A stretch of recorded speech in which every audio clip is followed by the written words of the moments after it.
नमस्कार, स्वागत है आपका नेटवर्क न्यूज में। आपके साथ मैं हूं सपना दुबे। दुनिया के 47 इस्लामिक देशों में से ईरान में शरिया कानून लागू है, जहां तेल के कुएं हैं जो उसकी अर्थव्यवस्था को मजबूत करने में सबसे अहम भूमिका निभाता है। शरिया कानून के अनुसार ईरान में रहने वाली हर एक महिला को हिजाब पहनना कंपलसरी है। इतना ही नहीं, अगर कोई शरिया कानून को अनदेखा करता है तो उसे सख्त सजा दी जाती है। इस्लामिक देश होने के नाते वहीं महिलाओं को पर्दे में रहना अनिवार्य ही है। लेकिन क्या आप जानते हैं कि इस्लामिक देश होने से पहले ईरान कैसा था? अपने आज के इस स्पेशल सेगमेंट में हम आपको ईरान से जुड़े कुछ ऐसे तथ्यों से रूबरू कराएंगे जिससे आप अब तक अनजान होंगे। लेकिन उससे पहले आप चैनल को सब्सक्राइब जरूर कर लें, साथ ही बेल आइकन को जरूर दबाएं जिससे हर अपडेट आप तक पहुंच पाए। सबसे पहले आपको बताते हैं कि 1979 में पहली बार ईरान में इस्लामिक क्रांति आई और वहां के शासक मोहम्मद रेजा पहलवी को सत्ता से ही नहीं बल्कि देश से भी बाहर कर दिया गया, जिसके बाद कट्टरपंथी धार्मिक नेता आयतुल्लाह खमैनी की सरकार बनी और खमैनी ने देश में शरिया कानून की घोषणा कर दी। दूसरा ये कि इस्लामिक क्रांति से पहले 70 के दशक में ईरान काफी मॉडर्न देश हुआ करता था। यहाँ महिलाओं को पहनने, काम करने और अपने अनुसार अपनी लाइफस्टाइल को मेंटेन करने की पूरी आजादी थी। किसी पर भी धर्म के नाम पर रोक टोक नहीं थी। ईरान आज के वेस्टर्न देशों से भी ज्यादा मॉडर्न देश था, वेस्टर्न कल्चर का बोलबाला था।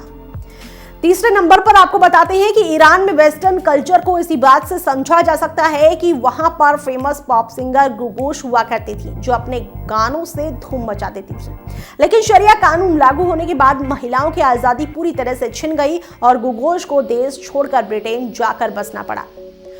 चौथे नंबर पर आपको बताते हैं कि 70 के दशक से पहले महिलाएं और पुरुष एक साथ कहीं भी घूम सकते थे। स्विमिंग पूल में स्विमिंग कॉस्ट्यूम पहनकर नहा सकते थे। फिटिंग गाउन, शॉर्ट ड्रेसेस या लंबे जूते, महिलाएं अपने अनुसार कपड़े पहनने और दिखने के लिए आजाद थी। लेकिन आज महिलाएं बिना हिजाब के कहीं नहीं निकल सकती हैं। पांचवें नंबर पर आपको बताते हैं कि 80 के दशक आते आते शरिया कानून ने ईरान की पूरी दशा ही बदल दी। 1979 में इस्लामिक देश घोषित किए जाने के बाद वहीं काफी विरोध प्रदर्शन भी किया गया, लेकिन आयतुल्लाह की दमनकारी नीतियों वाली सरकार ने सभी के मुंह बंद कर दिए। फैसले के खिलाफ जाने वाले को मौत के घाट उतार दिया जाता था या फिर जेल में सड़ने के लिए डाल दिया जाता था। छठे नंबर पर आपको बताते हैं कि ईरान अपने नागरिकों के लिए बेहद कम खर्च करता है, चाहे वो खेल की दुनिया हो या फिर एंटरटेनमेंट की दुनिया। यहाँ तक कि शायद ईरान इकलौता ऐसा देश होगा जो अपने देश में पर्यटकों को आने के लिए बढ़ावा नहीं देता है और ना ही इसके प्रचार प्रसार पर पैसा खर्च करता है। लेकिन 70 के दशक से पहले ईरान में हर साल लाखों सैलानी केवल इसके लाइफस्टाइल को एंजॉय करने आते थे। सातवें नंबर पर आपको बताते हैं कि आपको जानकर हैरानी होगी कि इस्लाम से पहले ईरान एक पारसी देश था जिसका नाम अरियान या एरियान कहलाता था, जो कि बाद में ईरान बन गया। जरथुस्त्र पारसी धर्म के संस्थापक माने जाते हैं, जो कि 1700 से 1500 ईसा पूर्व अस्तित्व में आए थे। इसी समय में पूरी दुनिया में आर्यवर्त और इस्लाम का प्रचार शुरू हो चुका था। लेकिन ईरान में पारसियों ने अपने पैर जमा लिए थे और वो पारसियों की ही तरह खुले विचार वाले थे, जो महिलाओं और पुरुषों में फर्क नहीं करते थे।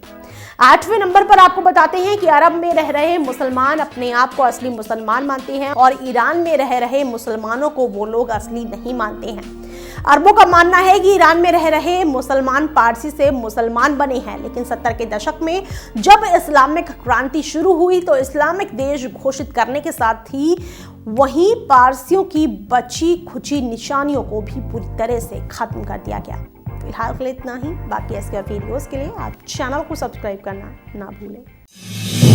आप देख रहे हैं नेटवर्क न्यूज, साहस सच कहने का।